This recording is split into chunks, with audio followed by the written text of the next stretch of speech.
You unlock this door with the key of imagination. Beyond it is another dimension. A dimension of sound. A dimension of sight. A dimension of mind. You're moving into a land of both shadow and substance, of things and ideas. You've just crossed over into the Sabres Zone. Hi again, folks. Welcome to the Sabres Zone. This is a video on this channel, if you're new here, that talks about what you had to say and what you said. And what I do is I play spy, and I find a note and I cut it out secretly behind your back and I post it on here and I expose you in front of everybody. How do you like that? We'll have a little fun with this one. I found a note I liked, so we shall talk about it. And here is the clip. And a shout out goes to Brian Church, 8379. He goes, Wayne, I know you wanted a 6-2 win, but this was a better way to win. This is how the kids learned how to beat the best in a tight game. This is a true building block. Talking about yesterday's game here, Brian. And Brian's spot on, guys. Like, I have to admit, by the end of the game, I didn't regret we didn't get the regulation thing. I didn't know it was going to end the way it ended. I really didn't know the Sabres were going to really come back. I had my doubts for sure. But I said, you know what? I'm watching this right to the end because I never give up on this team. I just don't. Did I think they were going to come back? I had my doubts, especially when Lyubushkin took that penalty.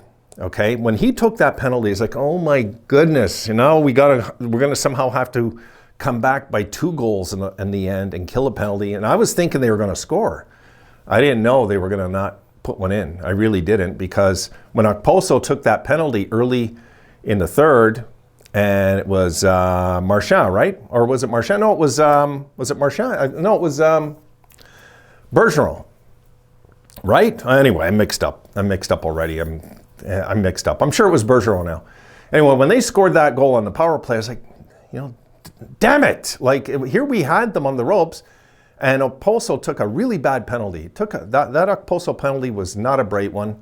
Anyways, everybody's entitled to be human. So then we go late in the game, and then the 5-on-3 happens, right, Brian? And right there, I'm thinking 4 minutes gone if we somehow survive this. And I thought then, though, I remember at the beginning of those penalties, I thought, if we can get through this and kill these penalties, I believe we're going to somehow score with the empty net. I just believed it in my heart. I did at that point. But when we pulled the goalie and then Dahlin made the save, you know, and then made the play. The truth is, guys, the save by Dahlin was pretty easy. I know some of you said, what a play by Dahlin. I could have made that play. It was an easy play by Dahlin. But making the play offensively right after was heads up instinct by him. But the save wasn't exactly a dramatically hard one, really. It wasn't, you know, wasn't like a guy who's on a breakaway and he's like in nets. It wasn't like that. But look, the way we came back, Brian is spot on in this comment. And you know what, Brian? Yes, 100%. The way we did this, I'll take this over a beating, because this was more harder for the Bruins now to come back off of. We messed up the Bruins' heads, guys, going into this game with Pittsburgh. Don't think we didn't. We did. Now, they're a mentally strong team. This Bruins team is mentally strong. I've been saying that since this channel started. They're strong mentally. Some of their weak links are guys like Taylor Hall, though. I'll say it right now. Thank God we got rid of that guy. Oh, my God. You know, if the Bruins have any desire of winning the Stanley Cup this year, they should trade Hall at the deadline if they can. That's just my thinking. You know, you got some of these guys, you got to move. I mean, this guy's a deadbeat. He's all about money, and he's not a heart and soul player. He's just not. I never liked him. I'm never going to like him. And I'm glad the Sabres got rid of him when we did, because I would have got rid of him for free at the end. The guy wasn't trying. He was just collecting a paycheck. Don't want players like that. They never win championships, those type of players. So now give me a guy like Marchand any day, as much as he's hated. I would take that guy in a heartbeat on the Sabres right now. He's a perfect player that we could use. Oh, my goodness. Do you hate Marchand, guys? And those of you screaming, yeah, that's why we need him. That's why we need a guy like that. And I'll tell you what, this guy named Krebs kind of stepped it up there a bit yesterday, so we'll see how that pans out. Now, Brian's talking about here about how we won, though. So I want to get back to that. I'm just giving you the emotional output that went through my head. My goodness, guys. And if we can continue to win games late, that's what happens, guys. How many times have we, in the last few years, blowing games late? How often? We do it all the time, right? Remember last year, we're going crazy with this. We're starting to do the opposite. We're starting to win games we're not really supposed to win. And that's always the sign of something's going on special with a team. It's the first sign a young team will do is win games they shouldn't. On the road, usually, they really shouldn't win. But they find ways to win. And that's when a team, Chicago did it early, before all their cup years, and we're doing it now.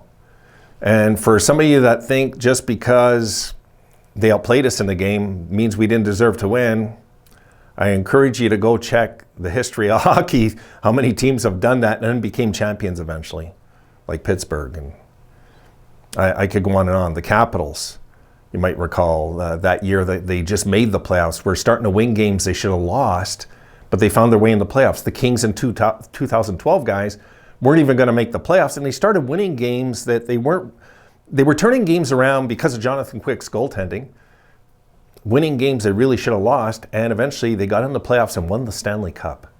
So, can we do that this year? Sure we could. Could we win the Cup? Yeah. If we get in. If we get in, anything can happen. Do I think they will? No. But could it happen? Of course it could. We're in. It's like going into jail and saying, well, could I get a lighter sentence or something? And you say, well, if you do good time, if the Sabres can continue to find ways to win, we are going to make the playoffs for sure. Because, I see this, guys, as the hockey gods evening up the score. What happens during the year? How many times, guys, have we been in games and we've blown it? And you feel ripped off after. Well, yesterday made up for that, for one of those games that you felt this year. I don't know which one. I'd have to look at the whole schedule. Say, oh, remember this one? Yeah, that one. That game we should have won and we lost. Like that game in Toronto, or that game that we blew against Colorado. Wasn't that in Buffalo? I think that was in Buffalo, right? And we didn't close it out strong and they came back and beat us in overtime. Well, we made up for that yesterday. It's the hockey gods. It's the way it works. Hockey's that kind of game. The beautiful thing of that game of hockey, I find, is the game is never over. It's never over. You could be down by 2 goals in the last minute. I still remember a game in the 80s where the Sabres were in Hartford and we pulled the goalie. Back then, you pull the goalie with 1 minute left. You don't see this, what you see today, but we pulled the goalie with a minute left. And the Sabres scored 2 goals in the last 30 seconds, both of them. I believe it was Andrew Truck that got the tire. And I was listening to it on the radio. I went ballistic. I was so thrilled, And there was overtime, and I believe it finished a tie. It was a tie. Nobody won in the overtime. It was when the overtime, you play it, and that was it. If nobody scores. So I was thrilled with it. I think that was, or that might have even been before the overtimes. I can't remember. It's too long ago. So Brian, you're spot on with this comment. Yeah, I am actually really thrilled today about how we did it. That's all I've been thinking about this game is not that we won, it's how we won, And that is such a good feeling for Buffalo fans. What a refreshing feeling, guys, that we're doing the opposite of what used to happen to us all the time, Oh, thank you, hockey gods, for giving us a team that's young, exciting, fun, committed, all of it. Again. All right, guys. Done. I don't want to ramble anymore. I got videos to make. See you in the next one. Be sure to like, subscribe, and hit the notification bell to ensure Dimension access.